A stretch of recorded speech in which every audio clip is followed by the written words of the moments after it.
Hello. Good morning, happy Friday. Yes, nearly the weekend. It's been a bit of a funny week for Team Hodgson. Back into routine now, finally. Yeah, I think it took us till yesterday to get Ethan May to nursery on time. We're outside. Don't know if you probably can't see it. Dedicated. We've got a bit of a run around today, so we're training a little bit earlier. And today I want to talk a little bit about meal prep because it's something that crops up time and time again from people, and sort of answer a few questions that we get asked about it, a few myths, and there's a couple of other things we want to go through.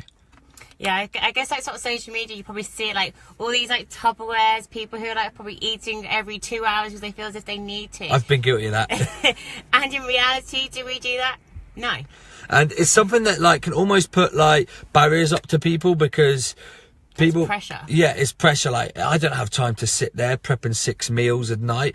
Being honest, if you have time to prep 6 meals a night every single day, you probably need to find something more fulfilling in your life so that you can enjoy your time, whether it be spend more time getting intimate with your partner, more time with your family, whatever it is. There's so many better ways to spend that valuable time, and even without feeling like you need to prep 5-6 Tupperwares every single day. And also, in reality, eating every 2 to 3 hours, like your body hasn't fully digested the meal before. And if you're saying, well, I'm hungry, well, then I'll be saying, well, perhaps look at your meal before for a reason for why you're hungry.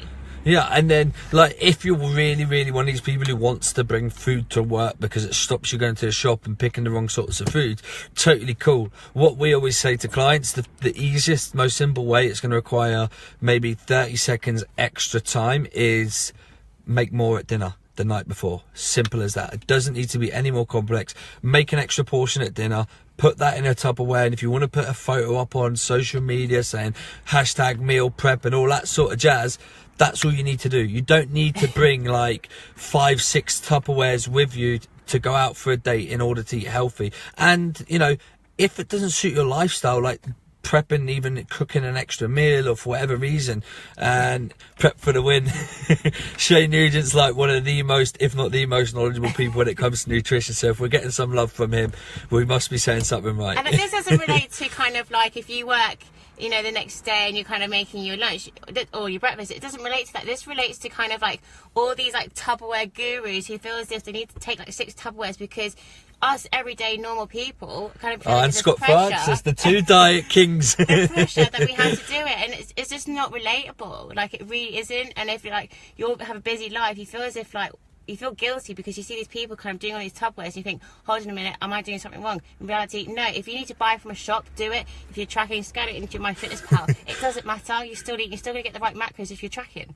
Exactly, like Scott Francis said, fuck the clear boxes. And it's all about understanding. Mine was a 6. Yeah, I was one of these. We don't mind swearing. I was one of these people. I actually got a 6-pack bag. If you don't know what they are, just Google like 6-pack bag, and I made Ellie get it. And I think like I probably made Ellie even help or encourage her to make these 6 meals. I would go out for the day and I'd come back with 3 or 4 of these meals still in the Tupperware, and they'd have to go in the bin because the chicken hadn't been kept cold enough, because I never end up freezing the little bits that go in to keep it cool. So it was a complete waste of time. So really what you need to look at is your lifestyle. What works for you? Like for us, intermittent fasting works. We fast until 2 o'clock unless we've trained much earlier. Like today we'll probably break the fast a little bit earlier, but that's because it works for our lifestyle. A lot of our clients have hectic mornings.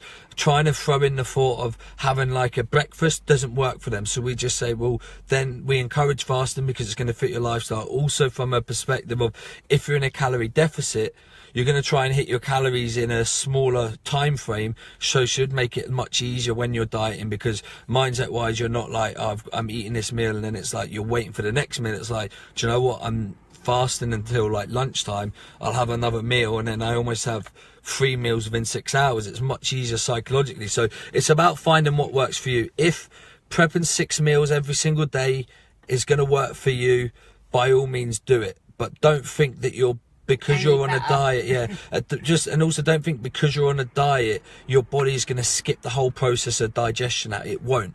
Okay, so just work on the focus of, like, you know, if you have 3 good meals a day, you might want to add snacks in. That's totally cool. But if you're having like 6 proper meals and they're containing a good amount of protein, your body hasn't metabolized it all. It hasn't given you time to digest. You're probably not going to feel any better from it. So just, you know, I think the perspective, what people used to think is it what was the word, like it increases your metabolism, eat little and often. That's a myth. You know, it doesn't make any difference if you eat little and often, or you eat all your meals within an hour. As long as you're hitting the right number of calories, that's all you need to focus on. And also, just don't get sucked into social media.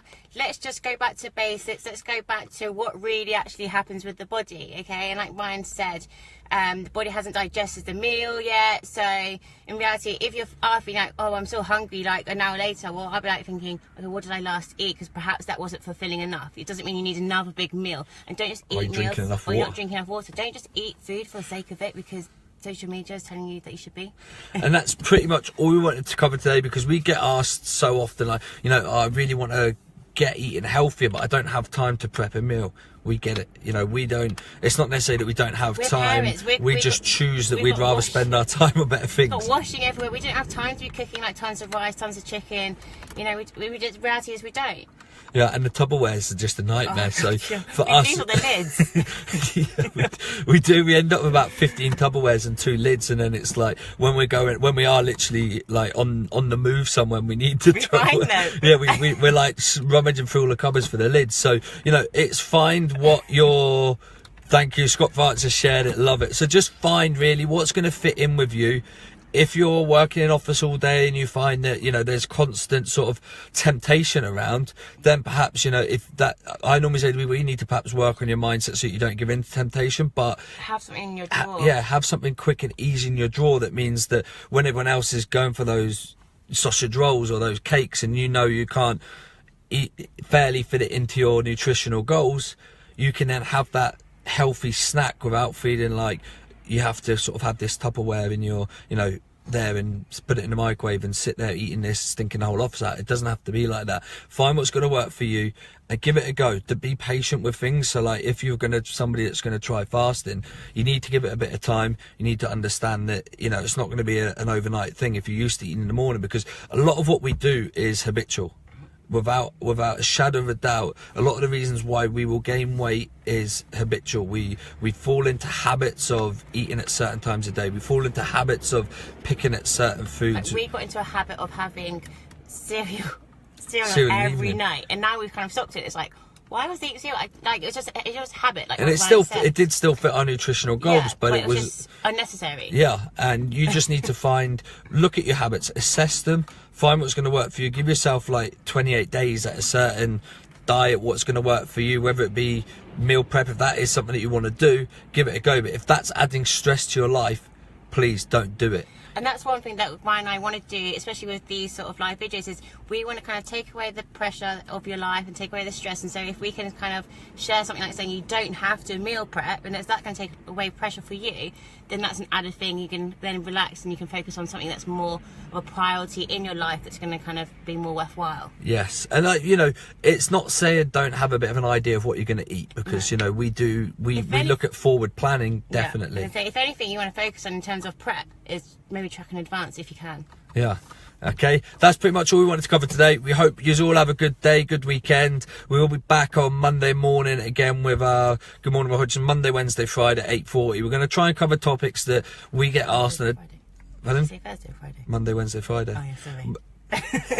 You throw me off. We're going to try and cover topics that we get asked on a daily basis, and this was something. So you know, it's not us having a dig at meal preps. Right. If that's something that you really, really like, totally cool. But I personally would say it's not for us. We prefer to focus on our lifestyle and enjoy balance. If we're eating out, we're not going to be carrying 6 Tupperwares around. We'll find something, because what we also find is educating yourself to make better decisions is a key to everything that we do. So it might be if you're in a shop, but you've always meal prepped, but you for some reason couldn't that day, how are you going to know what you can choose, what's going to be the right foods for you that are congruent with your goals in that shop if you haven't educated yourself? So that's a huge thing for us. And I don't know if it was just me, but I used to go to the supermarket and I used to get like an anxiety, like, oh, what can I eat? And it kind of like, oh my God, like, used to throw me out. I used to spend like don't know, it's too long in a shop. She still spends too long in a shop. Or just like kind of stress about what I should be eating. Whereas if we can improve your relationship with food and educate you a little bit, then just ease that kind of anxiety as well towards food and your food choices. So that's another thing we want to help with. Okay, we could go on for hours and hours, as you can probably tell, but that's all we're going to cover today. Like I say, have a good day, good weekend. It's a bit miserable here in Liverpool, not sunny today. Have a good day, peeps. See ya.